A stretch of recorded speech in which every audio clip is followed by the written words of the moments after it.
Fala, Render People! Olha só, no vídeo de hoje eu resolvi responder as perguntas que eu recebo lá no Instagram. Esses dias eu abri uma caixinha de perguntas e teve muitas perguntas bem legais, interessantes mesmo, tão legais que eu resolvi gravar esse vídeo aqui pra você. E já vou te pedir o seguinte, ó, já deixa o seu like aqui se você é da casa, já conhece o nosso vídeo, já é um Render People, então deixa o seu like aqui nesse vídeo, tá? E eu vou seguir aqui, vendo aqui quem foi que perguntou e respondendo. E vamos ver se você, por um acaso, tem a mesma dúvida ou tem a mesma curiosidade. Vamos lá, tá? Até tem duas perguntas aqui que são as primeiras que eu ia pegar, mas elas já são mais ou menos do mesmo assunto, ó, porque o Vinícius Arc 3D e a Vi Santa Terra perguntaram mais ou menos a mesma coisa. Como posso captar meus primeiros clientes? Ou dica de como conseguir meu primeiro cliente. Gente, como tudo que a gente começa querendo conseguir o primeiro cliente, e eu não tô falando só de 3D não, né? Tô falando de qualquer coisa que você vai fazer na vida. Primeiro eu acho que você tem que ter uma amostra daquilo que você quer vender, né? Imagina que você quer vender qualquer coisa e você vai pensar, oh, quer comprar tal coisa? Mas como é que é? Será que é bom, é bonito, é gostoso?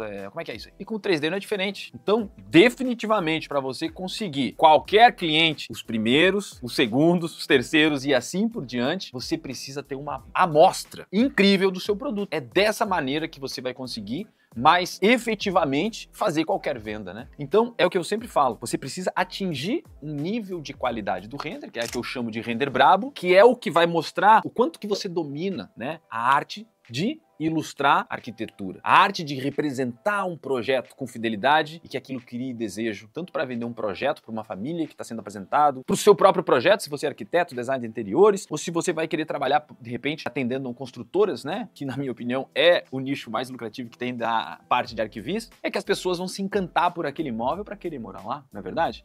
Então, essa amostra do seu produto, ela é importantíssima. E daí você tem que ter essa amostra de alto nível, que é o render brabo. E o conjunto de renderings brabos para mostrar que você é bom em fazer casas ou fazer apartamentos, né, ou área de piscina, ou fachada, ou qualquer coisa que você, nicho que você queira trabalhar. Então esse conjunto de provas do que você faz, que é o que a gente chama de portfólio. Esse portfólio matador é o que vai te ajudar definitivamente a abrir todas as portas que você precisa para conseguir os clientes. Quando eu leio esse tipo de pergunta, eu geralmente vou lá dar uma espiadinha, né? Não foi o caso desses dois específicos, porque senão eu vou estar mentindo, mas eu recebo muitas perguntas como essa. E muitas das vezes eu entrei no perfil deles. E quando eu vou ver, e talvez seja o caso de vocês dois ainda, eu não entrei ali para ver, então eu não posso dizer também que não é. Talvez seja, por isso que você tá me perguntando isso. Porque você não tem ainda um portfólio matador. Ou não alcançou ainda o render brabo de verdade. 100% das vezes que é me perguntado ou questionado sobre essa questão, quando eu entro, 100% das vezes é isso. Então realmente fica difícil. Então a pessoa às vezes está querendo uma dica que eu diga o seguinte para ela, talvez. Cara, é só tu postar todo dia às 9h30 da manhã, e às 4 da tarde, e daí faz não sei quantos stories, que daí vai bombar de cliente, vai fazer. Talvez é uma resposta dessa que você queira. Ou talvez você ache que, tipo assim, não, então eu tenho que patrocinar um negócio lá no botão azul para aparecer para um monte de gente. Ou talvez você está pensando, não, vou botar essas imagens tudo no Behance, porque o André falou que lá é o lugar que bota portfólio e lá bomba e tal. Mas de verdade, nada disso vale se você não tem um render brabo e um portfólio matador. Essa é a mais pura verdade. E outra, vamos lá, vamos dizer que esse não seja o seu problema, porque eu tenho dúvida pra fazer esse tipo de pergunta. Mas Ander, tu tá sendo brabo aí, né? Gente, aqui de verdade, eu não conheço um artista que tem realmente um baita de um render brabo, numa quantidade muito grande de imagens, um baita de um portfólio e que tá perguntando como consegue cliente. Porque esse cara não tem nem tempo de fazer pergunta. Eles estão trabalhando, porque eles têm muito trabalho mesmo, tá? Mas vamos lá, continuando. Vamos fingir que agora você já tem o seu portfólio e daí talvez você queira saber, tá, André, não, mas entendi. Eu vou preparar meu portfólio lá na frente. Lá na frente eu vou fazer e vou ter tudo isso aí que tu tá falando. Daí como é que eu consigo cliente? Primeiro, talvez você não precise mais fazer o que eu vou te dizer agora. Porque se você realmente ir publicando e divulgando o seu trabalho e ele for bom de verdade, muito provavelmente vão chegar até você clientes, sem você precisar ir atrás. Ah, André, mas eu fiz isso e não tá chegando ninguém. Não tá chegando ninguém, não tá chegando. Eu vou te falar o seguinte, você também não pode esperar as coisas caírem do céu, simplesmente, né? Como é que eu consegui meus primeiros clientes? Ou como é que eu vejo que muitos dos meus alunos conseguem clientes? Realmente, você tem que arregaçar a manga, né? E procurar os seus clientes. Se você vai atender escritórios de arquitetura, você bate lá nos escritórios de arquitetura para mostrar o seu portfólio. Você tenta ligar para lá e ver se eles estão interessados. Seja uma construtora, seja um escritório de arquitetura. Eu fiz isso muito na minha vida. Você vai atrás de quem? Você conhece, você tá no meio da arquitetura, provavelmente. Se você talvez seja estudante de arquitetura, você conhece seus professores que talvez já tenham um escritório ou conheçam alguém que precisa, você mostra o portfólio para eles mostram para outra pessoa e assim continua. Às vezes você vai conseguir o seu primeiro cliente como os meus. Os meus, sabe quem eram? Os próprios alunos da minha classe. Eles precisavam fazer imagens para projetos conceituais dele, ou se não para trabalho de aula que precisava representar de uma maneira melhor. Esses foram meus primeiros clientes. Então eu ofereci o meu trabalho. Isso é outra coisa. Você talvez precise, nesse primeiro momento, fazer esse tipo de trabalho também. E porque tudo, em todas as áreas, tem a ver com você saber se vender. Então se você ficar no seu mundo e de repente só ali acreditar que isso vai te trazer clientes, isso também é uma mentira. Porque você precisa ter alguém que está mostrando isso para você. Ah, Ander, mas eu não sou bom nesse negócio de vender, não. Não sou bom, não. Então acha um sócio que é um vendedor nato, acabou-se. Esse cara vai ficar o dia todo vendendo você na rua e você não vai ter mais tempo de respirar de tanto fazer 3D. Brincadeira, não começa a sociedade assim só porque eu falei nesse vídeo, não. Você tem que se dar bem aí com a pessoa, tem que dar tudo certo, tá? Mas é uma das coisas que você pode fazer. Ou contratar um comercial, pagar uma comissão, ir nas agências de publicidade e dizer, agências, eu tenho aqui esse trabalho, eles também precisam do seu trabalho. Então é ir atrás. Mas eu vou repetir mais uma vez, isso é o de menos. Se você tem um render brabo e um portfólio matador, beleza? Essa resposta vale para praticamente tudo que tem a ver com o cliente, a não ser uma situação ou outra que você tem como lidar com um cliente que faz tal coisa. Antes de ir para as outras perguntas, eu já vou dizer o seguinte para você, Isso aqui eu abri uma caixinha de perguntas lá no Insta, né? Então, primeira coisa, me segue lá, né? @AnderAlencar no Instagram para você também poder perguntar quando eu colocar a caixinha lá. E a segunda coisa que eu já vou dizer aqui, tem alguma pulga atrás da orelha aí sobre alguma coisa de 3D, render, arquitetura? Coloca aqui nos comentários, porque daí eu vou ler e vou fazer, quem sabe, outro vídeo. Se você gostar, né? É o primeiro vídeo que eu tô fazendo assim, respondendo perguntas assim na hora, ao vivo e a cores, sem ser ao vivo. Mas, se você gostou desse formato, então é só deixar a sua pergunta aqui nos comentários, beleza? Vamos para a próxima, então? Vamos ver o que mais temos aqui, Como conquistar clientes internacionais. Faz tudo que eu disse, só que em inglês. In the left, in the right, in the middle. Não é bem assim, mas vamos lá.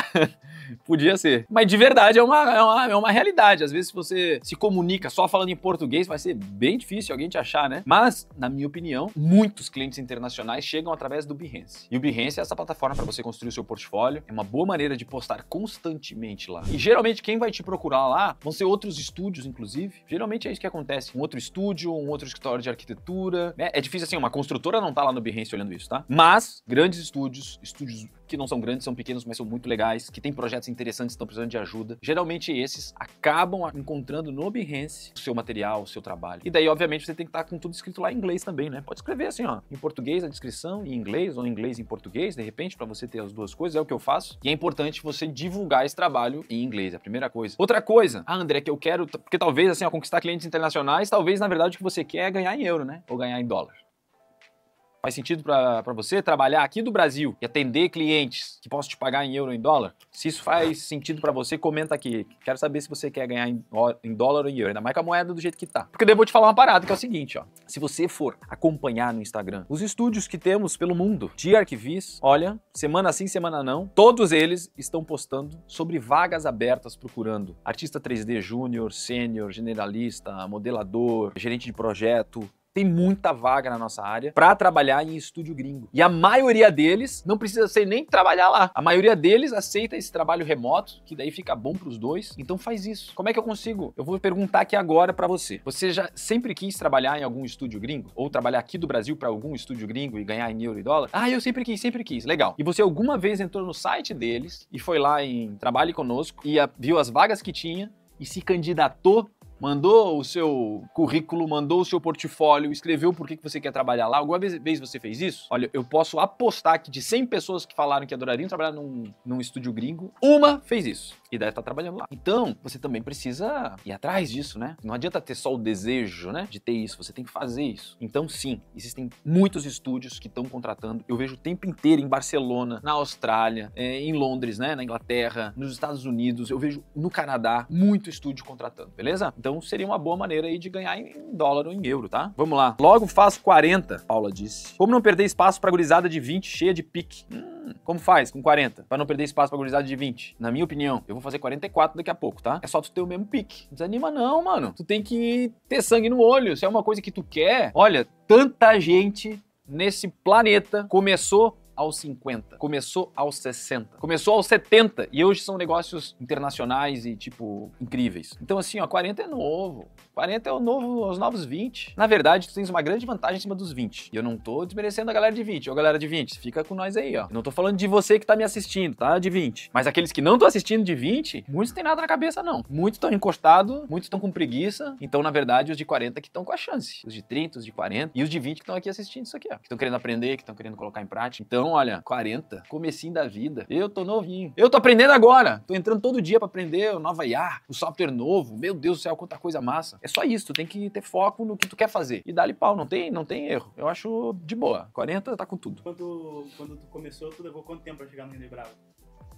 Muito. Isso, é verdade, ó. O Rui falou que é uma coisa boa. Quando eu comecei lá, demorei 10, 15 anos pra chegar no Render Brabo. Daí eu já tava velho, segundo a tua opinião. Tá me chamando de velho? Ó, agora tu não. Tu pode aprender o Render Brabo em 1 mês, em 2 meses, em 3 meses, no máximo em 1 ano. Então tu já vai ter alcançado todo mundo. Patrícia Lima, 3D, perguntou: o render realista depende só das técnicas aplicadas ou um bom computador também interfere? Vou te falar uma parada seguinte, ó. Render realista. Tá chegando esse dia, gente. Tá chegando o dia aqui, ó, que praticamente todos os softwares vão conseguir entregar o render realista. A IA tá chegando aí com o render realista, praticamente. Então o que vai diferenciar? É um computador ou é a técnica? A principal coisa é o seu olhar sobre aquilo lá. Então, os fundamentos, os 7 pilares de ouro do Render Brabo, é você entender sobre fotografia, é você entender sobre arte, é você entender sobre bom gosto mesmo, tá atualizado no que tá acontecendo, né? Pra poder escolher os tecidos certos, os móveis certos, os designs certos, tudo que você tem de bagagem, tá? É o que vai fazer esse render realmente se destacar. O computador, Ander, cara, você precisa de um computador minimamente que rode os programas, né? Então, assim, tu não vai conseguir fazer um render brabo com Atari, mas também você não precisa ter um PS5, qual é o último que tem aí? Então, de repente, um PS2 já dá pra fazer um render brabo. O que o computador faz? Ele calcula as paradinhas todas, mas ele só calcula o que tu mandar ele calcular. Se tu mandar ele calcular um tecido tal, com a luz tal, com a câmera tal, ele vai pegar toda a informação que tu colocou lá e vai calcular, e daí se for um computador demoradinho, vai demorar umas horinhas aí pra sair o render, e vai ter aquele resultado. Se você pegar uma super máquina da NASA, você vai botar esse mesmo informação pra ele vai renderizar rapidinho, pum, o render vai ser igual, exatamente igual, o que levou 2 horas e o que levou 10 minutos. A qualidade é a mesma. Ah, André, não vem falar que computador não interfere não, porque com um computador bom eu consegui fazer um monte de trabalho, já agilizei, já entrego mais rápido. É óbvio! Computador mais rápido, você vai fazer tudo mais rápido. Computador mais rápido vai fazer 10 testes em vez de só um, e tipo assim, meu Deus, não tem tempo de fazer mais um teste, então vou ter que entregar assim. Então, óbvio que com o computador melhor, você vai conseguir fazer mais testes, fazer mais ajustes, até chegar de repente num resultado melhor, porque você teve condições maiores de fazer mais ajustes até ficar do jeito que precisaria. Mas não significa que não dá pra fazer um render brabo com um computador aí meia bica. Vou pensar, né, gente, quando eu comecei, dá pra botar na tela aí um render meu que eu fiz lá, aquele vidro de perfume, aquela gaitinha linda, marota. Gente, isso aí eu renderizei com um computador que, de verdade, a tua calculadora tem mais processamento do que... Quem é que tem calculadora hoje em dia? Ninguém, né? Tá. Definitivamente o teu celular tem mais memória e mais processamento do que o computador que eu renderizei essas imagens aí. Demorou? Demorou. Travou? Chorei. Mas saiu. Então assim, ó, dá. Mas, quanto antes de conseguir comprar um computador, melhor compra, beleza? É isso aí. Vamos ver o que mais tem de pergunta aqui, ó. André Borba. Enviar orçamento para um cliente e ele demora para fechar, é normal? O que pode acontecer? Isso é verdade, tá? Pô, o cara tá num momento que ele tá orçando as paradas ainda. Então, tipo, ele tá só com o anteprojeto do negócio ainda e ele já quer saber mais ou menos quanto é que vai custar para ele fazer todo o material. Ou não, tem tudo pronto. Mano, vamos dar-lhe pau nisso aqui. De repente, o que aconteceu? Alvará não sei do que, vai ter que pedir um negócio aqui por causa da... sei lá do que, de um selo, motherfucker. E daí para o projeto todo. Daí, a coisa que ele mais tem que se preocupar é tipo, embargar a obra ou sei lá o que, vamos resolver isso. Tu acha que ele tá pensando no teu 3D? Não tá. Então assim, ó, existem sim várias coisas que podem acontecer pra ele demorar pra fechar, né? E se ele tá fechando, eu não acho que você tá fazendo nada de errado, não. Acho que você tá fazendo tudo certo. Parabéns. Tá bom? E é isso aí. Se tá demorando, pode demorar. O que talvez esteja acontecendo, que daí não é tão normal assim, ou daí tá fazendo, não é que não é normal, mas pode estar fazendo alguma coisa de errado, tô mandando orçamento pra um monte de cliente e eles nem me retornam e nem fecham. Eu vou até continuar essa pergunta mesmo, porque não tenho me feito, porque eu acho que essa sim é uma pergunta importante. Vou até tomar uma aguinha aqui pra essa. Cara, se tu tá mandando um monte de orçamento e as pessoas não estão nem respondendo, é porque elas não estão se interessando pelo que tu tá oferecendo. É simples assim. Dói? Quer chorar? Pode chorar. Porque, cara, se a pessoa vai fazer um lançamento imobiliário, vai mostrar um projeto e precisa daquilo pra fazer isso. E ela recebeu o teu orçamento e diz assim, pá, não, isso aqui, provavelmente ela recebeu um orçamento que faz a mesma coisa por mais barato. Provavelmente, tá? Isso é normal de acontecer quando tu não tem um render brabo, um render extraordinário. Por que eu tô falando isso? Porque eu vou te falar uma parada. Eu sempre fui o artista ou estúdio que sempre cobrou mais do que todos os outros. Até me orgulho disso. Sempre cobrei muito bem pelo meu trabalho. E quando eu mandava orçamento, tu acha que os clientes simplesmente olhavam, ah, tá muito caro, não vou nem ligar pra ele? Todos eles me ligavam e diziam, pô, Ander, tá caro esse negócio, hein, mano? Tá louco, velho. Pô, eu recebi outros orçamentos aqui pela metade do preço, cara. Não tem como tu fazer um pouco mais barato, não, porque eu queria fechar contigo, cara. Tu tá entendendo que se eles querem o teu trabalho, eles podem até querer fechar pela metade do preço. Daí cabe a você decidir. Eu não fecharia nunca, não fecho nada pela metade do preço. Mas, o que eu quero te dizer é que tu não vai ficar sem resposta. Porque se tu fez o cara enxergar que, tipo, mano, eu precisava disso aqui, ele vai te ligar, nem que seja pra negociar. Então, o problema não é esse. O problema não é o preço. O problema nunca é o preço, tá, gente? Nunca é o preço. O problema é a qualidade ou se você não deixou claro o suficiente qual toda a vantagem que o cliente vai ter em te contratar. Seja, de repente, um prazo menor do que outra pessoa que vai fazer, uma qualidade maior. Eu não sei. Qual é a tua vantagem perante a tua concorrência? Tem que ser algo que o cliente queira. E daí, sim, pode estar acontecendo um problema. Se você manda um monte de orçamento e ninguém nem retorna, pode contar que provavelmente o cliente não viu o valor no teu 3D, na tua imagem, no teu render, no teu trabalho. Às vezes você demorou 3 dias para mandar o orçamento e o cliente pensa, pelo amor de Deus, agora já fechei, não vou nem responder esse vagabundo. ou assim, Demorou para responder um orçamento, que ele só tem que escrever 4 linhas. Ele demora 3 dias, imagina pra fazer um prédio. Não, o prédio vai estar pronto quando terminar o 3D. Não vou contratar esse filho da mãe, não. é isso que ele vai pensar. Então tu tem que, ó, ser ágil, entendeu? Vamos ver outra coisa aqui, ó. Tô gostando de responder essas perguntas aqui, tá? Vambora. Ó, Vinícius BMX. Vinícius tá escrito aí na tela aí, ó. Pô, Vinícius VMRX. Como escolher blocos para uma composição? Entender o propósito na escolha, não do bloco A e não do bloco B. Como é que você escolhe?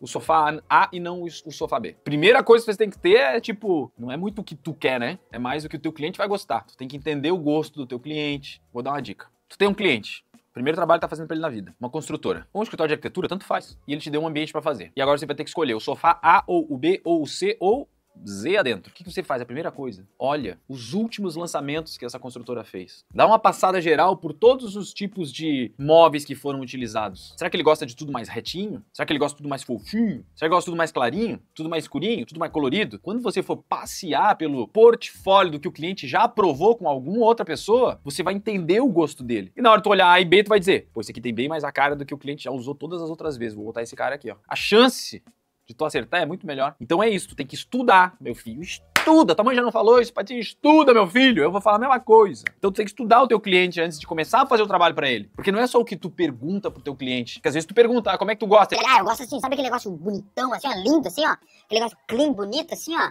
Neoclássico, lindão, assim, ó, de vanguarda. Ou seja, ele não sabe nem que diabo ele tá falando. Misturou 5 estilos em uma frase. Então tu não pode depender da capacidade do teu cliente de se comunicar. Então assim, ó, tu tens que ler, tem uma leitura. Quando tu for visitar a construtora, tu já olha o decorado, tu já vê, ah, saquei. Tu já vê qual é o estilo do cara, já vê, tu tem que ver tudo. O escritório que tu atende, é isso. A tua percepção vai além da espada da justiceira. Entendeu? Tu vai lá e, ó, ninguém aqui é do Thundercats. Quem é do Thundercats? Manda aqui, ó, Lion, sei lá, Thundercats, Willy Cat, Willy Kit.